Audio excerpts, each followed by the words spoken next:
Hello, I'm Mark Hunter, the Sales Hunter. I did write the book of Mind for Sales, and right now what I want to share with you is 10 things you can be doing to maximize your year-end sales. Let's get into the list. And I do hope you like the video. I want you to hit subscribe, and I want you to also check out the website, thesaleshunter.com. Oh, have you read the book of Mind for Sales? I do suggest you pick it up and read it. Anyway, number one, leverage holidays. Yes, believe me. Hey, the fourth quarter is full of holidays, so you better be able to leverage them. And this means, what is it about? It's about knowing what hours your business is going to be open, what hours your business is going to be closed. Ask your customers, what hours are they going to be open, what hours they're going to be closed. And I'm amazed at the number of salespeople who are not dialed in terms of understanding what days their company will be shipping or not shipping. What's happening?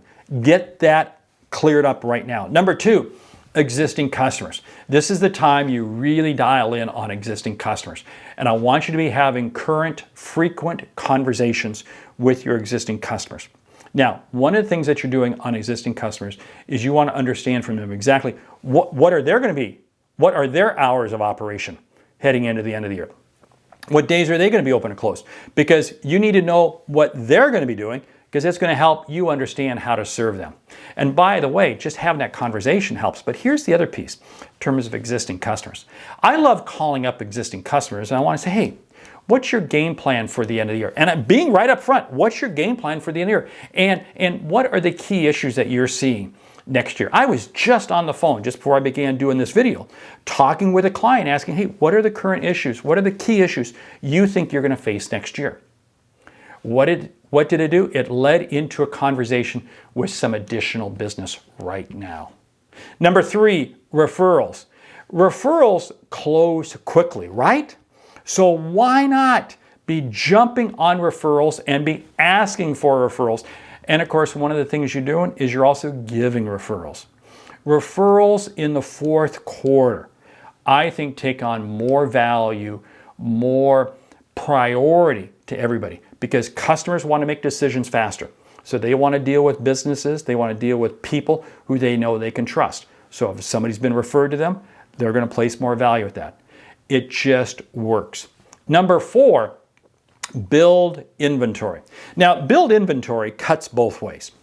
What is your inventory? In other words, what is the inventory that you're going to be able to sell? And what is the customer's inventory? Because here's the whole thing that you want to be able to maximize. How do you help the customer maximize their inventory? Now, for many customers, this might be actually ordering additional quantities. Because they're going to be closed for a week, because they're going to be done for this, they need to get additional. So I'm going to build up customer inventories wherever possible. There are also customers that are sitting there saying, you know, we've had a very good year. We've had a very good year, and from a tax standpoint, it's going to be in our interest to go ahead and spend money. Build inventory. Leverage the inventory opportunity. Number five, credit terms. Now again, credit terms cuts both ways, because you need to understand from your own company, when is the last time that you can submit credit form for a new customer coming online? What is it going to be? And also, what are going to be the credit terms, and will they be changing? Many companies change credit terms as you get towards the end of the year because they're trying to manage their risk.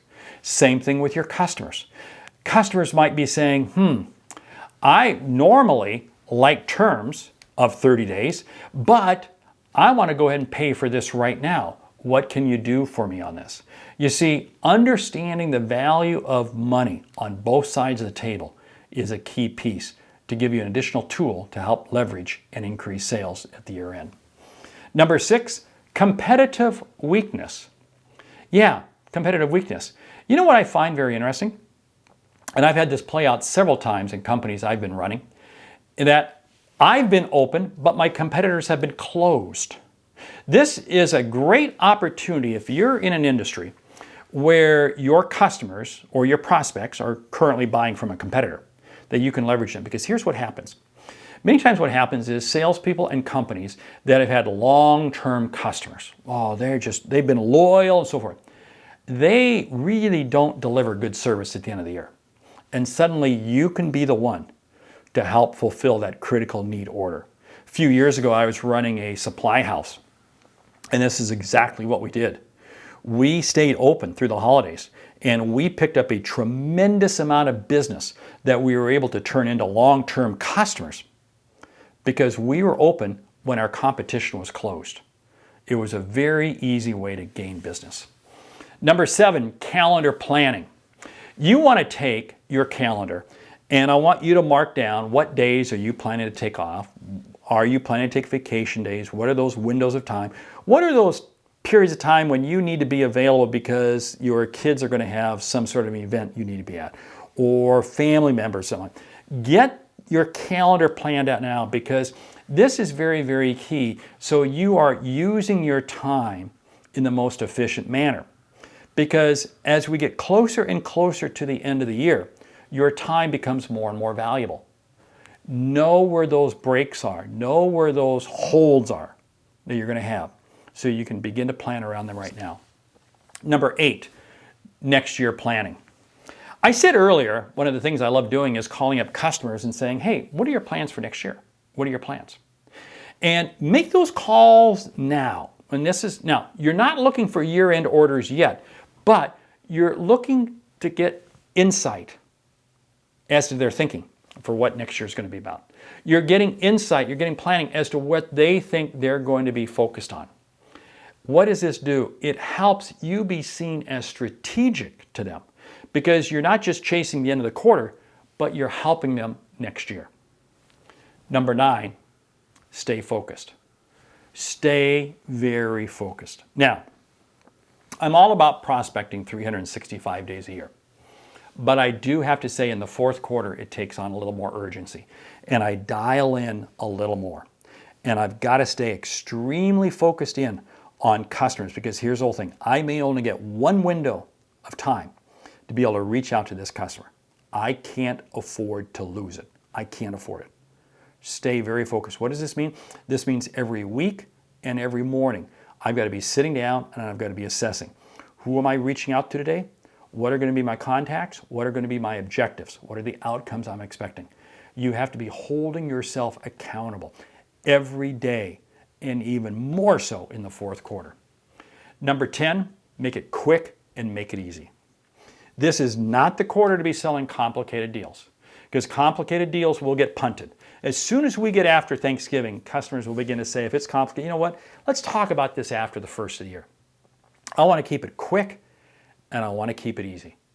Because if I can make it quick and easy for the customer to make a decision, it just takes one more excuse off their plate. What does it come down to? It really comes down to you making the decision to make it happen. I've said all along that the fourth quarter is the motivation quarter. This is when it all pays out. Maximizing year-end sales. And it doesn't happen unless you are absolutely motivated and focused to make it happen. Hey, I'm Mark Hunter at the Sales Center. Great selling.